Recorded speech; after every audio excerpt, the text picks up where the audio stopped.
les amis, bienvenue sur ma chaîne. Je vous présente avec cette vidéo mon bilan podcast numéro 7. Alors il se compose de hauts principalement, oui, il y a que des hauts. Donc il y a une chemise que j'ai réalisée pour mon mari, un plantain que j'ai réalisé pour moi, une blouse en broderie anglaise que j'ai réalisée aussi pour moi et encore une blouse à fleurs que j'ai réalisée pour moi et une blouse et une chemise que j'ai réalisée pour ma sœur. Et je vais vous profiter de ce podcast pour vous présenter aussi une blouse qu'elle a réalisée elle-même. Donc voilà, c'est parti. Mais avant de faire partir la vidéo, pour terminer cette introduction, je veux souhaiter la bienvenue à tous mes nouveaux abonnés. Mes nouveaux abonnés, et remercier tous les gens qui m'envoient des commentaires, ça fait vraiment chaud au cœur. N'hésitez pas à vous abonner pour celles qui seraient nouvelles sur cette chaîne. N'hésitez pas à vous abonner, à envoyer un commentaire, à mettre un petit like, c'est vraiment réjouissant pour ceux qui font les vidéos. Voilà. Alors, la première pièce que je veux vous présenter, c'est cette chemise homme que j'ai réalisée pour mon mari. Alors, c'est une chemise en lin que j'ai réalisée à partir du livre Trendy Couture pour hommes. Je suis désolée, je n'ai pas le livre ici parce qu'il est resté en France. J'ai fait cette chemise avant de rentrer. Et comment dire, je ne me souviens plus du nom de l'auteur. C'est un tailleur, Stéphane quelque chose. Bon, j'ai oublié, donc au montage, je chercherai sur internet et je vous mettrai son nom au montage. Mais là, je suis désolée pour lui, mais je ne me souviens plus. En tout cas, la chemise a été coupée à partir d'un patron tiré de ce livre. Après, pour la réalisation, je n'ai pas vraiment suivi les explications. J'ai fait comme je savais faire et puis bon, ça a été tout seul. C'est un tissu qu'on a acheté chez Mondial Tissu. Mon mari est venu avec moi, a choisi l'imprimer. Il n'y avait pas beaucoup de choix en lin et tous les lins étaient très très épais comme celui-là. C'est un lin vraiment très épais. Donc, ça a ses avantages, il a une bonne tenue, il marque bien au fer, mais ça a quand même ses inconvénients.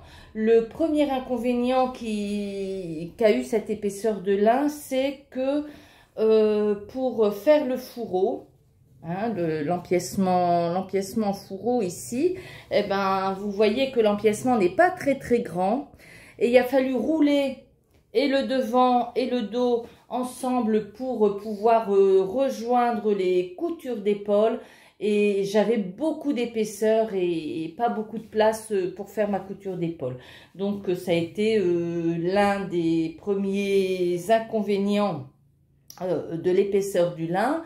Le deuxième inconvénient, ça a été que mon mari ne portait pas sa chemise, parce que une fois qu'on était rentré au Maroc et qu'il faisait chaud, pour lui, dans sa tête, un tissu épais c'est chaud, un tissu fin c'est frais. Alors que c'est pas du tout ça. Le lin, même quand il est épais, sur lui, c'est respirant et c'est frais.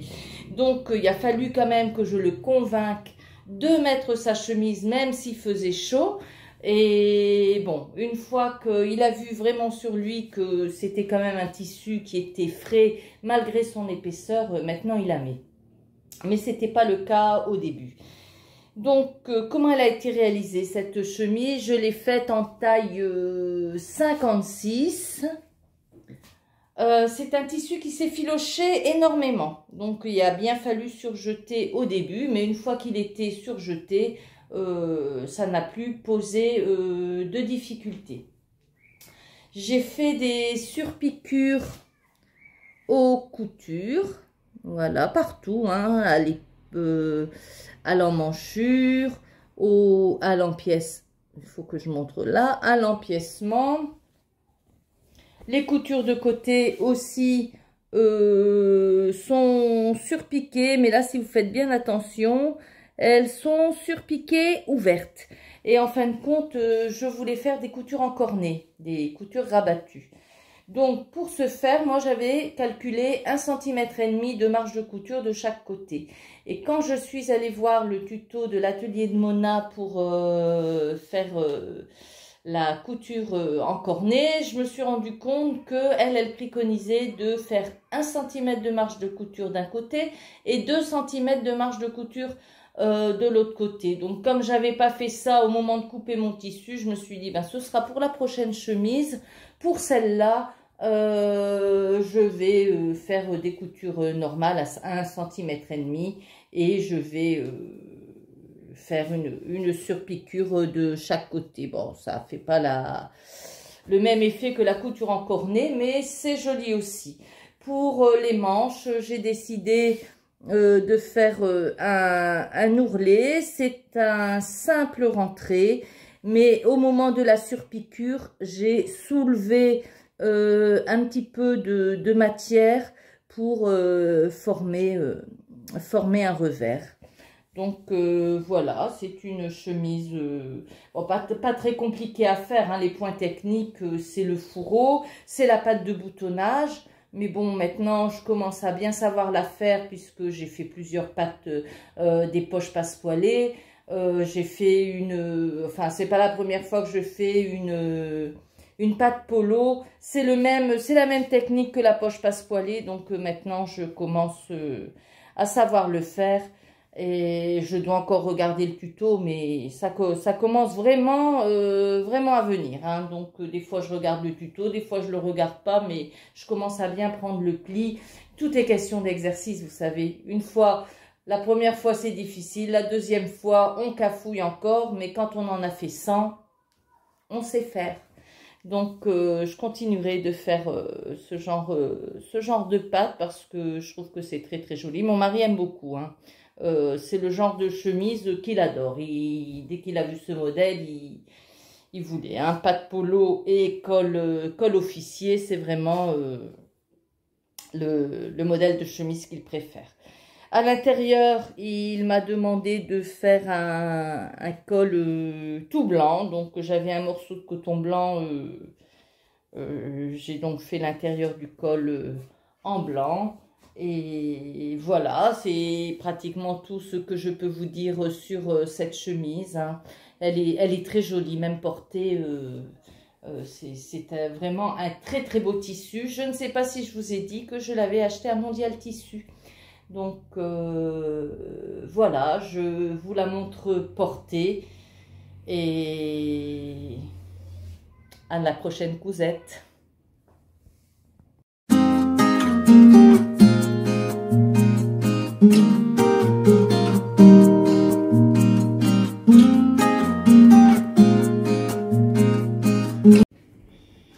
Alors, le deuxième projet réalisé, c'est un t-shirt plantain de Direndo que j'ai réalisé dans un tissu que j'ai acheté chez Toto Tissu en France avant de rentrer au Maroc.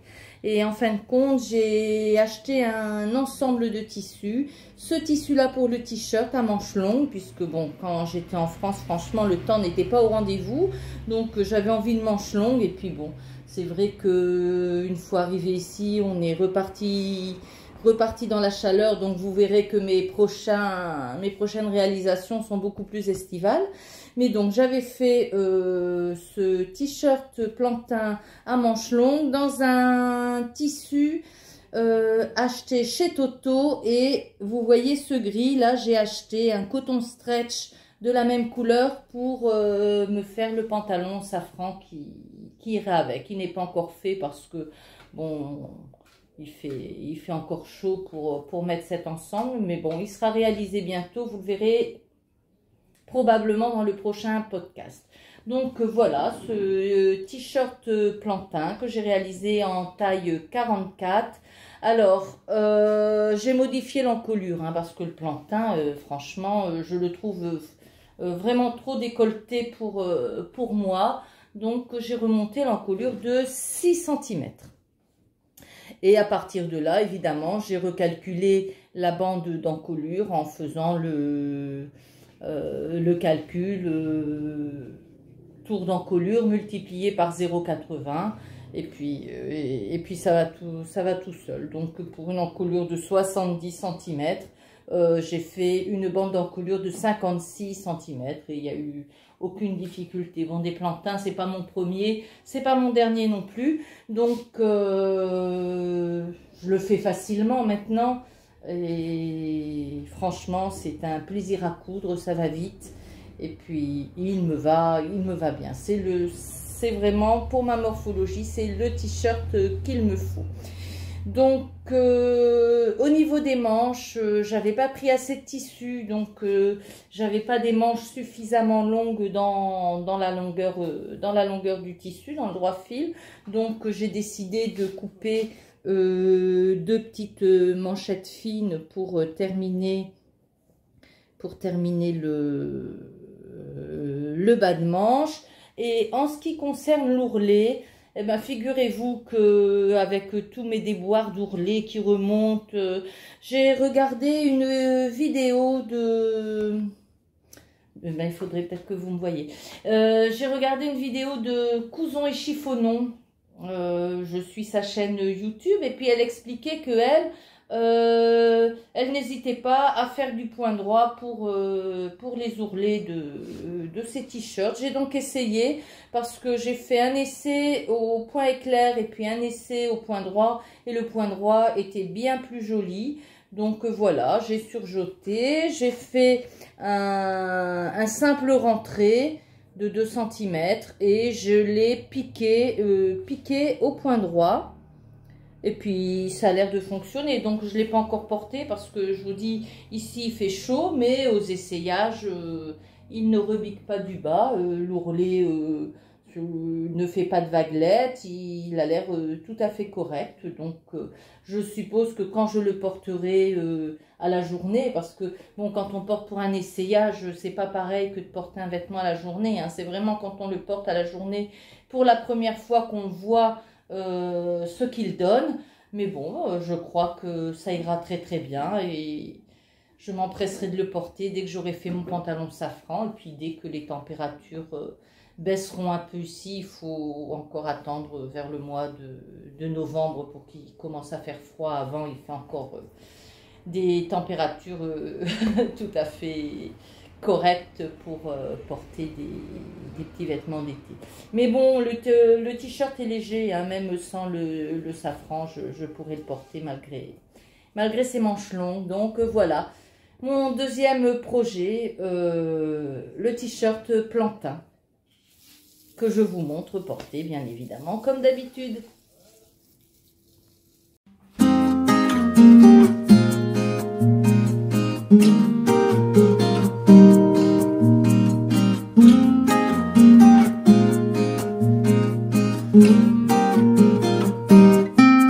Alors, la troisième réalisation de ce podcast est une blouse que j'ai tirée de ce magazine Octobre. C'est un vieux magazine qui date printemps-été, numéro 2 de 2019, que j'ai acheté en lot, en fin de compte. Hein. Je suis allée acheter le dernier Octobre enfant à la gare de l'Île-Europe et il y avait un paquet avec un Octobre enfant et cet Octobre-là, donc un lot à prix intéressant. J'ai eu les deux pour 15 € alors que chaque numéro coûte, celui-là coûtait 10 €, donc bon, c'était intéressant, même si c'est des vieux modèles, ça ne fait rien. J'ai pris bien sûr mon dernier Octobre enfant et j'ai pris le lot aussi. Et j'ai été bien inspirée parce que de ce magazine Octobre, il y a plein de modèles qui me plaisent et que je vais faire. Hein. Je vais en particulier, j'ai déjà fait ce modèle-là. Il est dans mon podcast précédent. Je vais faire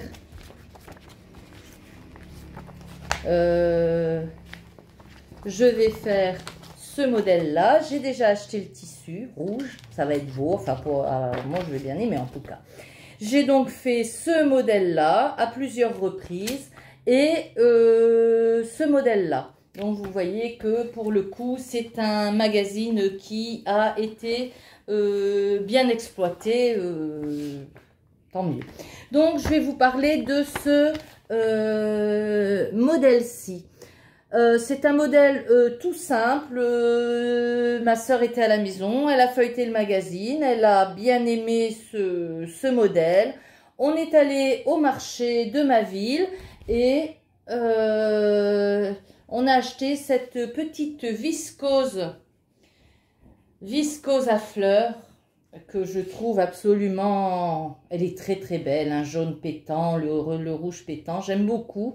J'en ai pas acheté pour moi, je l'ai regretté parce que quand je l'ai cousu, mais bon, on avait déjà nos maris qui étaient à l'autre bout du marché alors qu'on était encore au magasin enfin sur le stand de tissu, donc faut toujours courir derrière, donc j'ai lâché l'affaire, j'en ai pas acheté pour moi et franchement je le regrette parce que c'est un tissu qui est très joli.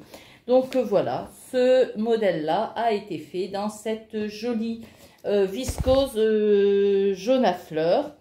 Bon, l'avantage c'est que ma soeur et moi, on a la même morphologie, on a la même taille. Donc quand je lui fais un vêtement et qu'elle n'est pas là, parce que celui-là je l'ai fait après mon retour au Maroc et elle n'était pas là. Donc j'ai pu l'essayer sur moi et voir que tout allait bien.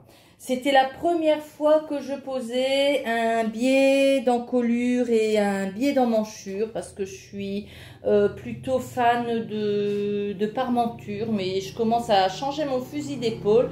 Je trouve que le biais c'est quand même bien facile à poser et puis maintenant que je sais le faire, que je l'ai fait plusieurs fois, ben, je pense que quand le biais sera proposé sur le patron, en plus là c'était parfaitement expliqué, j'ai bien tout compris, donc je le fais.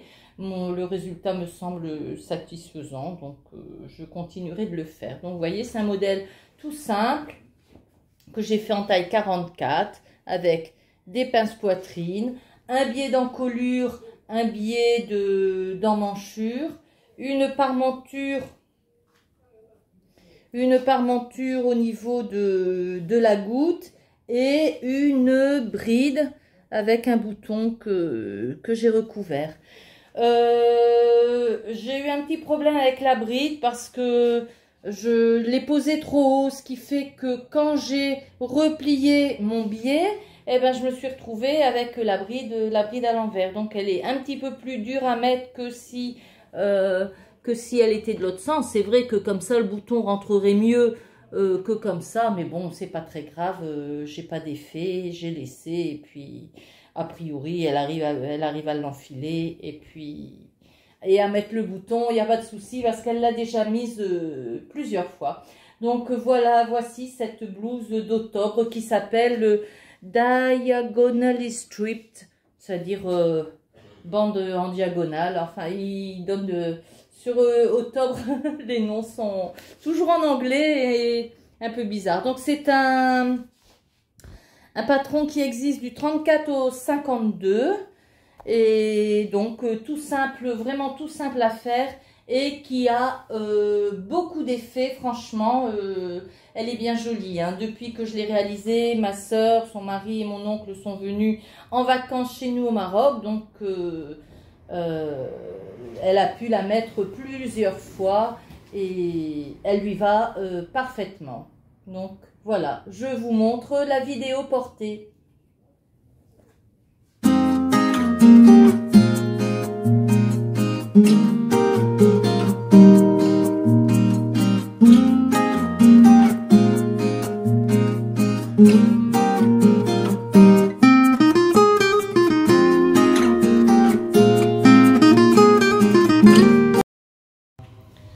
Et en voilà une deuxième, et c'est ma soeur qui l'a réalisée parce que quand elle a vu celle que je lui ai faite, en voyant comment elle lui allait bien, elle s'est dit, bah, j'essaierai bien d'en faire une aussi. J'ai dit, vas-y, lance-toi. Et donc, elle l'a faite intégralement à partir du patron qui était déjà décalqué. Bon, elle est pas... Les coutures au niveau du biais d'encolure, bon, elle ripe un peu, mais quand c'est mis, ça ne se voit pas et elle lui va tout aussi parfaitement que la jaune. Et puis bon, elle a la fierté d'avoir pu la réaliser toute seule. Donc d'avoir vu qu'elle est capable de faire quelque chose. On a vraiment passé son séjour de vacances, on a fait beaucoup de couture ensemble. Donc ça lui a, j'espère, donné le goût de s'y mettre. Donc il y a eu la jaune que j'ai faite, celle-ci qu'elle a faite, et une troisième en broderie anglaise. Elle m'avait rapporté un morceau de broderie anglaise qui datait de longtemps, puisque c'était la broderie anglaise qui ornait le berceau de famille. Donc elle m'a ramené le morceau et on lui en a coupé une troisième dans cette broderie anglaise qu'elle fera chez elle. Donc si le mojo de la couture l'a atteinte, c'est une bonne nouvelle après tout. Allez, vous la verrez porter celle-ci aussi. Et vous verrez comment ça lui va bien. Et que c'est pour un premier essai, une belle réussite en tout cas.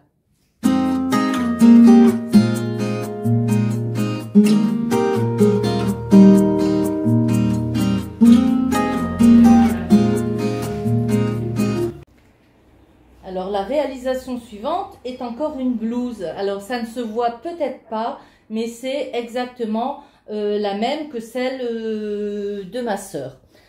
Elle a été réalisée dans une nappe que j'avais achetée chez Emmaüs, hein, une nappe que j'en ai eu deux pour 3 €.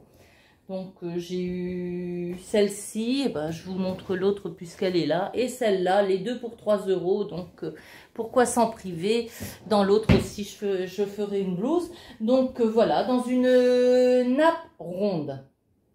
Donc je voulais d'abord en faire une jupe cloche, mais le problème c'est que une fois que j'ai coupé le rond de mon tour de taille, j'avais plus suffisamment de longueur. Donc moi les jupes trop courtes j'aime pas, donc j'ai décidé d'en faire autre chose, hein. C'était une demi-cloche que j'avais faite, donc il me restait la deuxième moitié de la nappe, et puis donc j'ai décidé de faire cette blouse puisque celle de ma sœur me plaisait énormément quand je l'avais essayée. Donc voilà, j'ai voulu la refaire. Donc vous avez là pareil le bouton recouvert, la goutte dans le dos avec la parmenture de goutte, le biais d'encolure que j'ai posé seulement à l'encolure. Je ne l'ai pas faite aux manches parce que moi je porte toujours des manches, je n'aime pas avoir les épaules à l'air. Et comme vous voyez, l'autre modification c'est le bas. J'ai dû rajouter une petite basque parce que comme c'est une nappe ronde, quand je l'ai repliée, j'avais plus suffisamment de hauteur, hein, puisqu'avec l'arrondi j'avais plus suffisamment de hauteur pour avoir la blouse à la hauteur qui me convenait. Donc j'ai décidé d'utiliser l'ourlet de la nappe pour couper dans le tour une basque. Et puis j'avais du croquet, donc j'ai caché la couture avec le croquet, et ma foi ça fait, moi je trouve que ça fait super joli. Enfin j'aime beaucoup. Bien, pour les manches, je m'étais dit je vais faire des manches papillons, hein. On voit partout sur Instagram la robe Magnolia avec ces manches papillons. C'est vrai que je trouve ça joli, donc je suis allée sur la coupe d'or et j'ai coupé des manches papillons, sauf que dans ce coton qui est quand même un petit peu rigide, ça faisait papillon qui s'envole, hein. J'avais ma manche, j'aimais pas, donc j'ai décousu et j'ai ressorti le patron de ma robe Tamara et j'ai découpé les manches de la robe Tamara. Ça manque un petit peu d'embut, mais c'est tout à fait portable. Bon, quand je lève les bras, c'est sûr, je le sens un petit peu, mais rien de bien catastrophique. Et cette petite blouse me plaît énormément. Je trouve que l'imprimé est très très joli. Pour le prix, hein, donc 1,50 € puisque j'ai eu 2 nappes pour 3 €. Pour le prix, ça défie toute concurrence. Regardez, le tissu est vraiment très très mignon. Et c'est un coton d'excellente qualité. Hein. Donc voilà, j'ai moi aussi un petit haut sur ce modèle d'octobre numéro 2 de 2019. Sur ce modèle Diagonally, enfin avec l'accent, Striped, que j'ai réalisé en taille 44 aussi.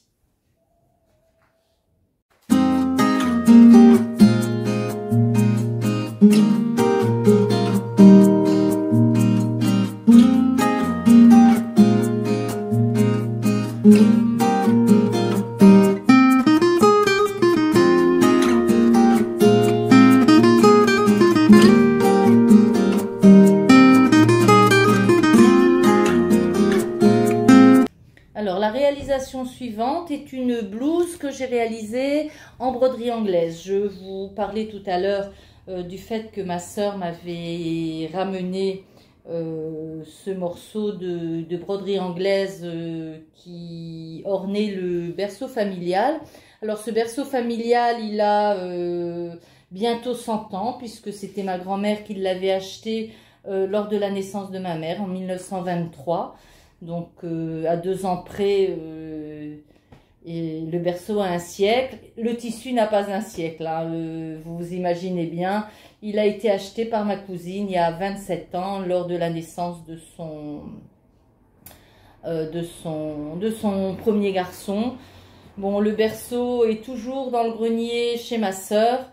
Il n'a plus de tissu parce que bon, c'est vrai que c'est pas la modernité, il n'y a plus personne qui veut d'un berceau, puis il est tout petit quoi, c'est vraiment pour les premières semaines, donc bon. Mais le tissu, ben vous voyez, il n'est pas perdu, un tissu vieux de presque 30 ans qui est utilisé. Donc j'ai fait cette blouse que j'ai trouvé dans le magazine My Image. C'est un magazine que j'ai eu à moins 50% parce que la saison est passée. C'est la saison automne-hiver 2020-2021. Et je l'ai trouvé à la maison en tissu. Il le vendait à moins 50% justement parce que c'était un ancien numéro. Alors c'est un numéro qui est vraiment plein de jolis modèles. Et je vais vous montrer donc la chemise que j'ai faite. C'est celle-ci que l'on peut porter sans la rentrée. C'est la même ici que l'on peut porter dans la jupe ou le pantalon, ce que je ne ferai pas, vous vous en doutez bien. On n'a pas une très très bonne idée du fait que les tissus sont imprimés et assez chargés. Je vais vous montrer le dessin technique. J'ai essayé de zoomer suffisamment près pour que vous le voyez. Donc il est là, regardez, c'est une blouse toute simple avec un col en pointe mais placé de face, on dirait presque un col Claudine, des manches courtes et une coupe bien évasée. Donc voilà ma réalisation, ben, je vous l'ai déjà montré. J'ai fait au dos une goutte comme sur les autres parce que je trouvais que, je trouve que c'est très très joli avec un petit bouton. Pour l'encolure et le col, je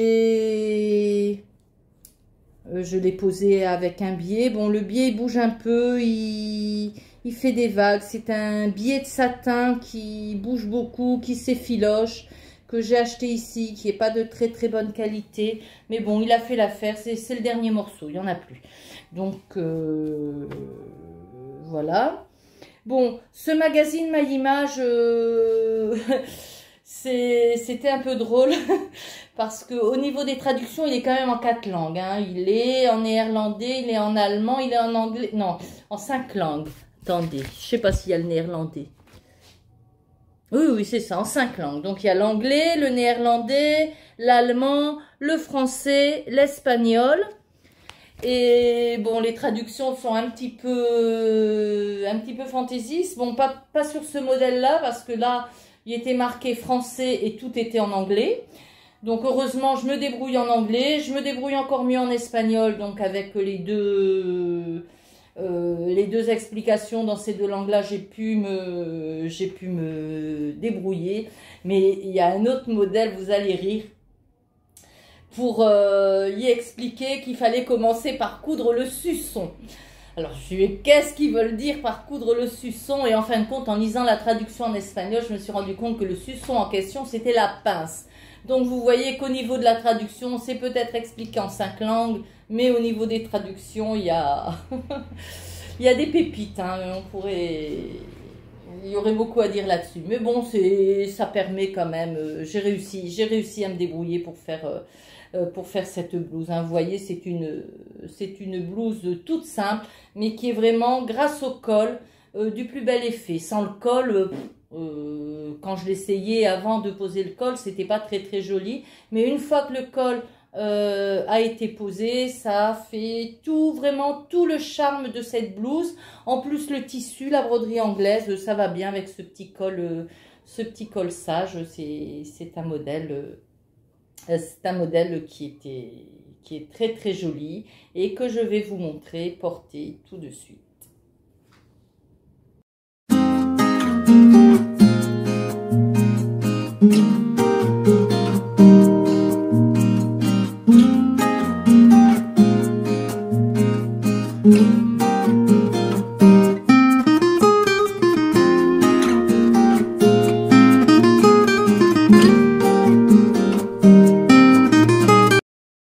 Et le dernier modèle que je vais vous présenter sur ce podcast, c'est cette chemise, donc, qui est elle aussi tirée du magazine Octobre numéro 2 de 2019 et que j'ai réalisé pour ma sœur dans un tissu qu'elle m'a ramené ici au Maroc. Donc je vais en réaliser deux. Hein. Voilà la sienne, c'est un coton qu'elle a acheté chez le cotonnier à Nieppe, un coton de très très joli et de très très belle qualité, hein, avec coton blanc avec des petites fleurs rouges. Et donc elle voulait une chemise toute simple, et puis bon, évidemment le morceau est énorme, hein, puisque ce sont des laises de pratiquement 3 mètres. Donc je vais me réaliser, je vais me faire la même, je crois. Et donc voilà, elle l'a coupé aussi dans un autre coton qui vient aussi du cotonnier de Nieppe et qu'elle coudra chez elle si elle y arrive. Si elle n'y arrive pas, elle attendra que j'arrive en décembre pour lui donner un coup de main à la terminer. En tout cas, elle va essayer, donc c'est déjà un beau début. Et donc voilà, c'est une chemise toute simple, mais quand même avec tous les codes de la chemise. Hein. Vous avez l'empiècement en fourreau, hein, qui a été cousu en fourreau, un double empiècement. Vous avez un col et un pied de colle. Vous avez des manches avec une patte indéchirable et des bracelets de manche. Bon, les boutonnières sont faites, mais les boutons sont pas encore achetés. Elle les achètera quand elle rentrera chez elle. Donc, bon, on a tâtonné quand même. On a dû tâtonner. Bon, au niveau des manches, elles étaient bien trop longues. Donc, il a fallu qu'on diminue le bracelet de manche de moitié parce que la manche arrivait là. Pour la patte indéchirable, quand je l'ai placée dans le bracelet de manche, eh ben, j'ai oublié de la tourner avant de la placer, ce qui fait que elle se place pas vraiment comme elle devrait l'être. Hein. Pour moi, elle devrait être comme ça et l'autre au-dessus, comme ça. Oh, je sais plus, je m'embrouille. Je m'embrouille. Enfin bref, je pense que j'aurais dû tourner soit un côté, ouais, ce côté-là, je pense. Non, c'est l'autre côté que j'aurais dû tourner. Enfin bref, je vais pas vous embêter avec ça, mais il y a un petit défaut au niveau de la pâte indéchirable. J'ai voulu faire le podcast debout parce que c'est plus facile de vous montrer les vêtements quand je suis debout, mais je me rends compte que je suis toujours hors champ. Bon, vous m'excuserez, hein, ça manque de professionnalisme, mais je ne suis pas professionnelle. Donc, on fait ce qu'on peut, comme on peut, et c'est quand même toujours avec plaisir que je m'adresse à vous et que je partage mes petites cousettes avec vous. Donc voilà, cette chemise, on a dû raccourcir les bracelets de manches. Au niveau du col, eh ben, je m'étais trompée pour coudre le pied de col sur la chemise. Je l'avais fait bord à bord, mais il fallait laisser le centimètre pour le retourner. Donc, il a fallu découdre.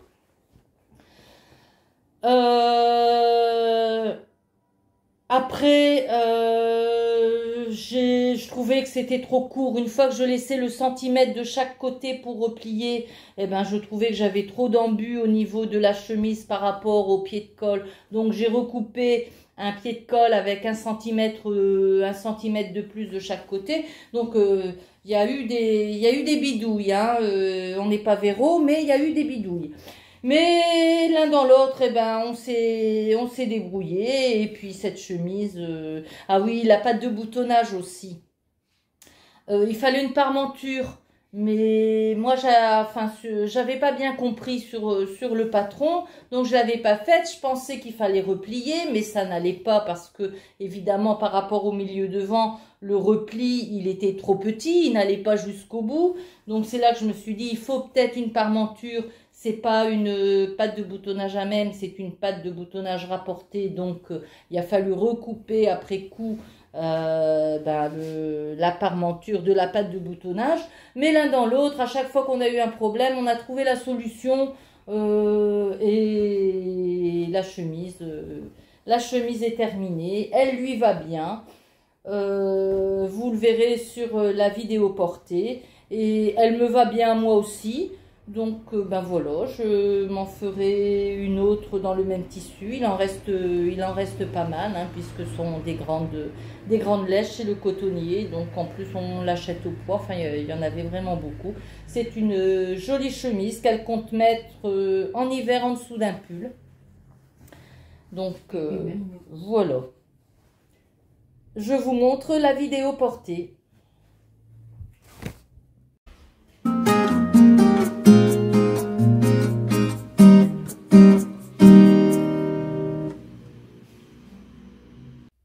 Et voilà, cette vidéo se termine. Donc, bon, vous avez vu, j'ai changé un peu de décor parce qu'il y a du bruit dans le jardin, des conversations. Donc, comme mon atelier donne sur le jardin, j'ai préféré déménager. Donc, oui, cette vidéo se termine. J'espère qu'elle vous aura plu. Je vous invite encore une fois à vous abonner, à liker, à mettre des commentaires parce que en plus de me réjouir, hein, ce que ça fait effectivement, ça permet à la chaîne de grandir, ça permet à YouTube de la recommander à de nouvelles personnes. Donc, c'est bien. Voilà, j'espère par la suite, j'ai encore plein de projets dans la tête, moins de temps que de projets, mais bon, je vais à la fois, et puis il y en a qui s'oublieront, il y en a d'autres qui viendront, c'est comme ça. Je vais essayer de coudre les tissus de mon stock, on verra si j'y arrive. Et au niveau des vidéos, j'aimerais bien faire soit des vlogs, soit couser avec moi, enfin voilà, que ce soit pas un tuto, mais quand même qu'on couse ensemble quelque chose. Moi, ce sont des vidéos que j'aime bien regarder, alors pourquoi pas les faire. Je m'excuse pour ma coiffure échevelée, mais il fait tellement chaud que j'arrive pas. Il se mouille, enfin bref, c'est pas grave. C'est pas grave. Donc, mais quand même, toutes mes excuses pour la présentation. En hiver, je présenterai mieux, je crois. Mais là, vraiment, il fait une chaleur. On va pas s'en plaindre, hein. On va pas s'en plaindre. Bien, je vous propose de vous retrouver lors d'une prochaine vidéo. Ce sera un vlog ou un podcast. On verra bien ce que j'aurai réussi à faire. Je vais quand même essayer le vlog. Je vous dis à bientôt et portez-vous bien. Et surtout, quoi que vous fassiez, amusez-vous. C'est prendre le plaisir à faire les choses, c'est quand même le principal. Allez, bye bye!